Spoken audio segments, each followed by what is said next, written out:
सभी को राधे राधे। जय श्री कृष्णा। जय हो अष्टमी माता की।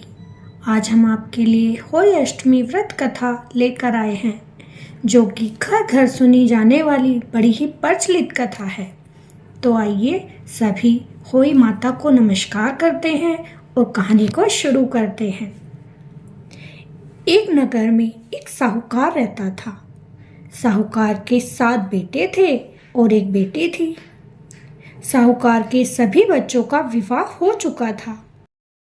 दिवाली का समय आने वाला था तो बेटी भी अपने मायके ही आई हुई थी। सातों बहुएं घर की लीपा पोती के लिए मिट्टी लेने जंगल में चली गई। साथ में अपनी नंद को भी लेकर चली गई। अब सभी मिट्टी खोदने लगी।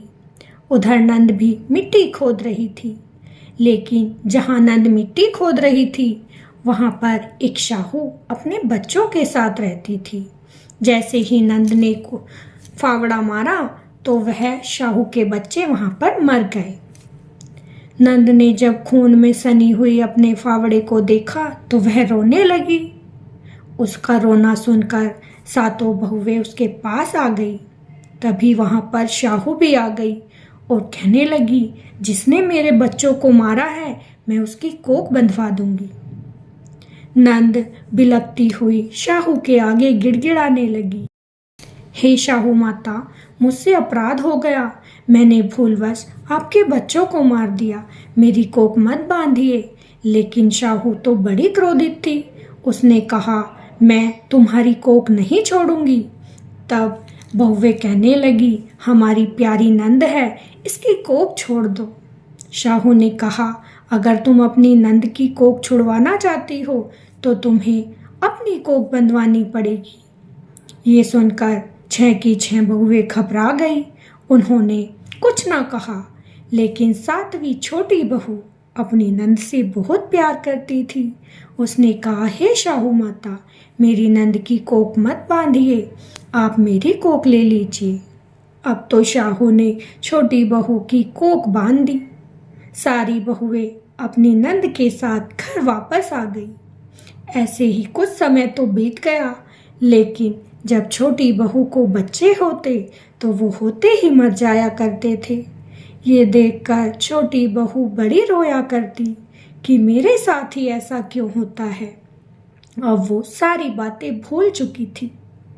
उधर जेठानियाँ त्योहार आते ही अपने घर में पकवान बनाती, अपने बच्चों को खूब खिलाती, लेकिन छोटी बहू के यहाँ बच्चे होते ही मर जाते। वह त्योहार ना मनाती, रोना पीटना लेकर बैठ जाती थी। अब इसका कारण पूछने के लिए एक दिन बहू ने अपने घर पर एक ब्राह्मण को बुलवाया। वह ब्राह्मण से सारी बात बताती है। तब ब्राह्मण कहने लगे कि छोटी बहू, तुम्हें शाहू माता की बहन सुरही गाय की सेवा करनी होगी। जब तुम उनकी सेवा करोगी तो वो तुमसे प्रसन्न होंगी और वही तुम्हारी कोख खुलवाएंगी। अब तो छोटी बहू रोज सुरही गाय के पास जाती, साफ सफाई करती, हरा हरा घास खिलाती, पानी पिलाती, खूब सेवा सुरही गाय की करती थी। ये देखकर एक दिन सुरही गाय छोटी बहू पर प्रसन्न हो गई और कहने लगी, छोटी बहू, मैं तुम्हारी सेवा से बहुत प्रसन्न हूँ, बताओ तुम्हें क्या चाहिए। तब छोटी बहू ने अपनी कोख खुलवाने को सुरही गाय से कहा। सुरही गाय कहने लगी, मैं तुम्हारी कोख तो नहीं खोल सकती, लेकिन हाँ, मैं अपनी बहन से तुम्हें जरूर मिलवा सकती हूँ, वही तुम्हारी कोख खोलेगी। अब तो दोनों 7 समुंदर पार सुरही गाय के साथ शाहू माता से मिलने चल दी। रास्ते में चलते चलते दोनों बहुत थक गई। अब दोनों ने एक पेड़ के नीचे बैठकर विश्राम करना चाहा, लेकिन उसी वक्त वहां पर एक सांप आ गया। छोटी बहू ने देखा कि वह सांप एक पेड़ पर चढ़ रहा था, जिस पर गरुड़ पंखनी के बच्चों का घोंसला था। छोटी बहू को घबराहट हुई। उसने एक पत्थर उठाया और उस सांप को दे मारा। वहीं पर वह सांप मर गया। उसी वक्त वह गरुड़ पंखुनी वहां पर आ गई। उसने जब खून में लथपथ पत्थर को देखा तो वह डर गई कि शायद इसने मेरे बच्चों को मार दिया है। वह क्रोध में आकर उस बहू को चोंच मारने लगी। तब छोटी बहू कहने लगी, हे गरुड़ पंखनी, मैंने तेरे बच्चों को बचाया है। ये सांप तेरे बच्चों को खाने वाला था। मैंने इस पत्थर से इसको मार दिया है। ये सब जानकर गरुड़ पंखुनी उस बहू पर प्रसन्न हुई और बोली, बताओ मैं तुम्हारे लिए क्या कर सकती हूँ। तब छोटी बहू ने कहा, अगर तुम मेरे लिए कुछ करना ही चाहती हो तो मुझे और सुरही गाय को शाहू माता के पास तक पहुँचा दो। गरुड़ पंखुनी ने अपना रूप बड़ा किया और गाय और छोटी बहू को अपने ऊपर बिठाकर शाहू माता के पास ले गई। शाहू माता ने जब सुरही गाय को अपने पास आते देखा तो कहने लगी, बहन कैसे आना हुआ, बड़े दिनों बाद आई हो। सुरही गाय कहने लगी, हाँ ये बहू मेरी बड़ी सेवा करती है। इसने तुझसे मिलने की इच्छा प्रकट की तो मैं इसे तुझसे मिलाने लाई हूँ। सुरही गाय और शाहू माता आपस में बातें करने लगी।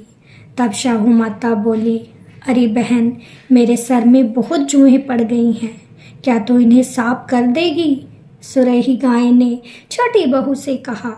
छोटी बहू ने शाहू माता की सारी जुएं साफ कर दी। इससे शाहू माता बड़ी खुश हुई और उन्होंने उसे आशीर्वाद दिया कि तुम्हें 7 बेटे और 7 बहुएं होंगी।